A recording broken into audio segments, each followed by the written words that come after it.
Prime Minister Anthony Albanese outlined some big spending initiatives ahead of next week's budget.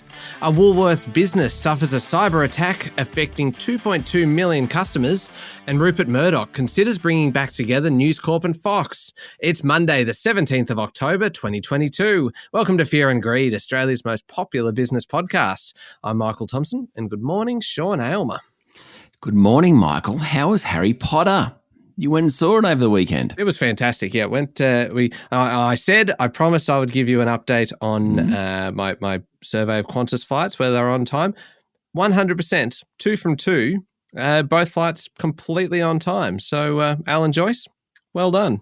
Congratulations. I'm assuming he was personally involved in making sure those flights. So. I'd imagine so. But so the show was good? Oh, fantastic. Absolutely fantastic. Definitely worth going to see. I don't think there's any kind of plans to end it anytime soon, but while you can, go and see it. It's a ripper of a show. So you would have been very much the prime Harry Potter age too, wouldn't you? Yeah, I would have. I was kind of. I would have read the first one kind of when it came out when I was like 12 or something like that. So kind of prime all the way through, and even then went and lined up at like bookshops to get the final ones when they were coming out. Can I just admit something? Oh, no. So it was kind of, I know. Oh, it was no. After my time, to be honest. But I've gone back and I read the first couple of books because it's so big. Mm-hmm. I've been forced to watch the movies. Mm-hmm. Don't get it. Just don't get it. You don't get what? The appeal or the... The appeal, it is great fantasy, I suppose, and maybe it's just that I read it when I was too old, but I don't get the whole Harry Potter phenomenon. Okay. No, but look, that's okay. I mean, it's unforgivable. And also it's probably not the best thing to say at the beginning of a podcast that relies on your credibility, because now you clearly have none. And so, but no, look, give it another go. Forget about the movies. Just focus on the books, and then go and see the stage show. Stage show. I will see the stage show. Excellent. Now, completely unrelated to Harry Potter, you are speaking with a wizard of the markets. Oh, I like it. Roger Montgomery, founder of Montgomery Investment Management. He ain't no snake, is he? That's all I remember from the show. Some character called Snake. Anyway. You mean Snape with a P? Oh, there you go, Snape. But there are snakes in it, so I'll give you a pass. There are snakes in it, yeah, Snape. Actually, didn't over the weekend, now we're really going off, one of the actors that played the giant died. Yeah, Robbie Coltrane. Yes. Yeah. Who was also in a James Bond film and a bunch of other things. Yes. That's sad, wasn't it? It was very sad. Anyway, back to the show. Yes, Roger Montgomery. I have a chat to Roger about, he goes through his 3 scenarios in terms of what might happen: a very hard landing, a very soft landing, and somewhere in between, and what that means for markets. So if you're an investor, make sure you listen to my chat with Roger Montgomery. Yeah, it's a good one. Coming up a little bit later on. The main story this morning, though, Sean, Prime Minister Anthony Albanese had a pretty busy weekend, really. On Saturday, he announced an expansion of paid parental leave. And yesterday, he outlined $9.6 billion in spending on infrastructure that will be in next week's federal budget. That's right. The big ticket item is $2.2 billion for Victoria's suburban rail line, while Queensland will get over $580 million for its upgrade of the Bruce Highway. About $1.5 billion will go to upgrade roads in South Australia, and $500 million for several highways in Tasmania. New South Wales will receive about $800 million for the Western Sydney roads packages and high-speed rail authority. Now, the Prime Minister said sound and planned infrastructure investment in Australia creates jobs, builds opportunities, and unlocks economic growth and productivity. There was no notion of austerity measures whatsoever. Meanwhile, Finance Minister Katie Gallagher was out yesterday, and she said there'll be plenty of good news in the coming budget. She said the government will find savings, but also be spending as well. I'm very interested to see this budget, given we have a $1 trillion debt. I think we probably do need to find some savings. Yeah, sounds like it. What about the paid parental leave? Well, paid parental leave will go from 20 to 28 weeks, with the leave to be shared between parents in whatever way suits them. Mr Albanese announced that on Saturday. Good policy. And Infrastructure Minister Catherine King said the government will effectively reconsider some election promises. A little bit too much honesty here, I reckon. She called it a merit analysis for any project worth more than $5 million. Now, you would think they'd do the merit analysis before they actually made the promise, but I suppose it was an election. Ms King told the ABC's Insiders program that some of the projects will hit the dust. So perhaps being a little more honest than most politicians are, but to actually come out and say some of our election promises aren't going to make it is, it's a surprise, I suppose. It's going to be a very interesting week and a half. Yeah, in the lead up to the budget, it really will. Now, how did the local market finish on Friday? The S&P ASX 200 closed up 1.75% to 6,759 points. It was a great day. Pretty much all sectors of the market rose, led by the energy and utilities companies. Woodside Energy and Santos both rose more than 4%. There were plenty of strong performers among the large caps. Insura QBE jumped more than 4.5%. WiseTech Global rose nearly 4%, while Aristocrat Leisure and Woolworths were both up around 3%. Ear implant maker Cochlear was another very good performer, up 5%. Among the financials, Suncorp led the way, up over 5%, and Westpac added another 2%. Virgin Money, which is UK-based, surged 10% on the back of renewed confidence in that market. Domino's Pizza was up more than 7%. On the other side of the ledger, Pilbara Minerals fell more than 5%, while Harvey Norman went ex-dividend, falling nearly 4%. And what about international markets? Michael, did you know since the beginning of the year, the S&P 500 has lost about 15 trillion US dollars in value? That is extraordinary. That is a huge amount of money. Yeah, it's about 25% of the market. Just amazing amount of money. That is huge. I didn't know that. So that is the thing I've learned today. That's right. It's heading towards global financial crisis levels, really. Now, over the weekend, Wall Street fell pretty sharply on fears that inflation expectations are rising in the world's biggest economy. The S&P 500 closed nearly 2% lower. That points to a pretty tough day on our market today. Markets in Europe, they were higher after British Prime Minister Liz Truss abandoned a plan to cut corporation taxes that had set off a week of turmoil in financial markets. The Aussie dollar starts the week at a touch over 62 US cents, having fallen over the weekend. Brent crude also fell. It's trading around 92 US dollars a barrel, and an ounce of gold is worth 1,640 US dollars. All right, we'll be back in a moment with the rest of the day's business news.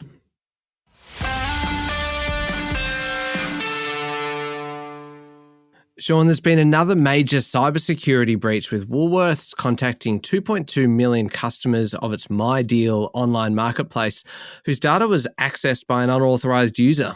Yes, it's becoming a bit commonplace, this, not very comfortable for we consumers. Apparently, about 1.2 million customers have had their email addresses exposed, and the rest have had more information breached, including names, phone numbers, delivery addresses, and some customer birth dates. No passwords or payment details have been compromised. Now, Woolies only completed the acquisition of MyDeal last month. It bought it for $243 million in an effort to improve its online offer, and it's been hit with a cyber breach. Ouch. Yeah, indeed. We mentioned this one at the top of the show, Sean. Rupert Murdoch is considering recombining his Fox and News Corp businesses, which he split about a decade ago in 2013. That's right. News Corp has set up a special board committee of independent directors to study a potential deal and evaluate possible terms, according to a statement released in New York over the weekend. Both companies have changed dramatically since their split almost a decade ago. Fox sold most of its entertainment assets to Walt Disney and is largely focused on broadcasting and cable television, led by the Fox News channel. News Corp, owner of the Wall Street Journal, The Australian, and several other newspapers, has diversified into new areas like online real estate services, REA.com being an example of that. Now, the Murdoch family has about 39% voting stake in News Corp and approximately 42% of Fox. That means you'd think if Mr. Murdoch and his family want to go ahead with the deal, it'll get done. Interesting to see what happens. Indeed. It was a fairly solid weekend, Sean, for auctions across the country, particularly in Melbourne and Sydney, with good quality homes fetching what you'd describe as reasonable prices. That's right. It's been a bit of a trend. The quality stock has done best. Now, the preliminary national auction clearance rate rose to 64.2%, slightly lower volumes, admittedly, but it was up from about 61% last weekend. Sydney was much improved, according to online property group Domain. Its clearance rate hit 66% from nearly 600 auctions. Sounds good, though the figure 12 months ago was 80%. Gives you some context there. Melbourne's clearance rate was 64% from more than 600 auctions compared to 72% last year. Brisbane's clearance rate was 44%. It still is the laggard among the capital cities. At the other end of the spectrum is Adelaide at 82%. Canberra's preliminary clearance rate was 58%. Sean, the flood crisis continues in Victoria while more rain is headed for New South Wales.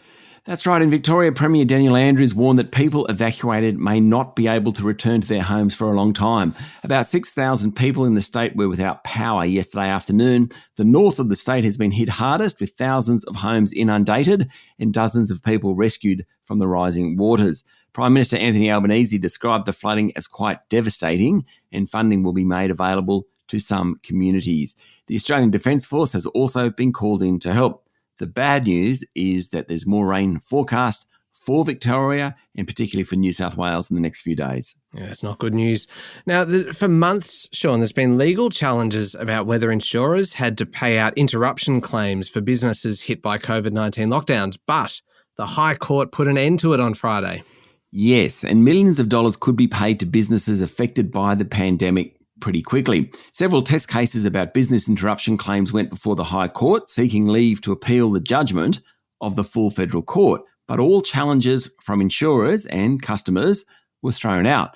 According to The Australian, the federal court ruling back in February this year, for the most part, favoured the insurers. However, it ruled against them in that JobKeeper subsidies could not be deducted from any business interruption insurance payouts that might be made. Now, we saw on Friday after this decision, the share price of the insurers, led by QBE, rising. So overall, it's probably a win for the insurers.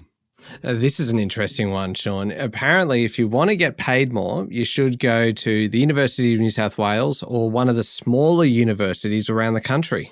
Well, I think we both fit into this category. One of us went to UNSW and one of us went to a regional university. That's right. And now listeners can guess. Oh, okay, great. I like this. I love a bit of a mystery. That's right. So the University of New South Wales produces Australia's highest earning graduates, with bachelor degree holders making around $87,500 3 years after completing their degrees, and postgrads make about $130,000. Australia's top-ranked university, Melbourne, has among the most poorly paid bachelor degree graduates and is in the middle of the pack for postgraduate study, according to a report in the Financial Review. And many regional universities produce plenty of high-earning graduates.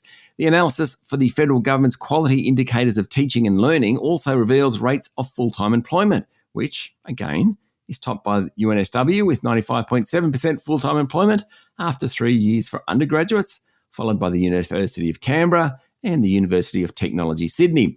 Now, the average salary across all universities for people who are in the workplace 3 years after a bachelor's degree is $80,000 and $103,000 following a master's or postgraduate degree. However, women earn $12,500 less than men following postgrad study. Quite incredible. And almost $6,000 less after undergraduate study. God, that is a big difference, isn't it? It is. You would have thought in 2022 we were better than that. Now, Sean, I like this one. Energy giant Shell is going to build a giant battery in Wellington, which is in the central west of New South Wales. The 1,000 megawatt hour battery will be located adjacent to the Central West Orana Renewable Energy Zone, which is one of the 5 clean energy hubs being pushed by the New South Wales government. Shell will jointly own the battery with its partner, Singapore's AMPYR. Construction's due to start mid-next year.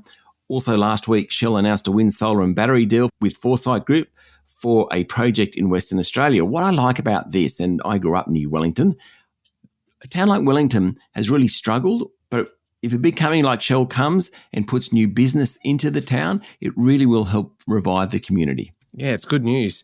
Finally, Sean, Australians will soon be able to watch Netflix for a lower subscription fee of $6.99 a month, but only if they're happy to watch a few ads. Yes, so the US-based streaming giant is rolling out a new low-cost subscription in Australia. The economics of it is that we pay less, but we have to watch ads, and of course that becomes a revenue stream for Netflix. There'll be about 4 minutes of ads every hour, with an ad broadcasting for between 15 and 30 seconds. Ads will be targeted broadly around genres such as action, drama, romance, and sci-fi films. Also, advertisers will be able to limit where their ads appear. For example, they'll be able to dictate if they don't want their ads around sex, nudity, graphic violence, that type of thing. It's a certain change from Netflix, who has been very subscription-based the whole way along. So interesting to see how it goes.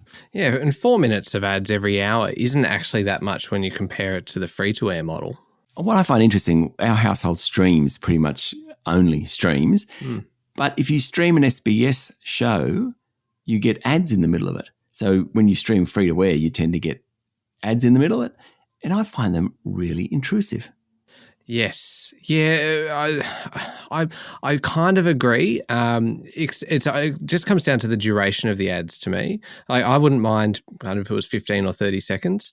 It's suddenly where you're sitting through kind of 4 or 5 minutes of ads that it just gets a little bit kind of. But anyway, we will watch. We will watch and see how this goes.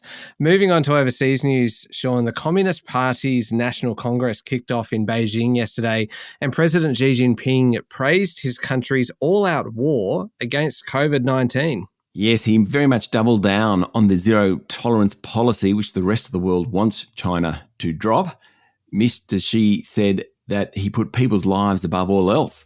In his opening speech, he also praised the restoration of order in Hong Kong, as he put it, and the fight against separatism in Taiwan. He also said China had strengthened its military and economy and would deepen supply-side structural reform and advance rural revitalisation. Now, the National Congress goes on for the next week. The 69-year-old Xi Jinping is set to be nominated for his third 5-year term as president next weekend at the end of the Congress. And finally, US President Joe Biden has dismissed the risks of a strong US dollar and has blamed the rest of the world for the slowdown in global growth. The reason I love this story is because of what Joe Biden said. He said the US economy was, and I quote, strong as hell, which I don't think is an economic term.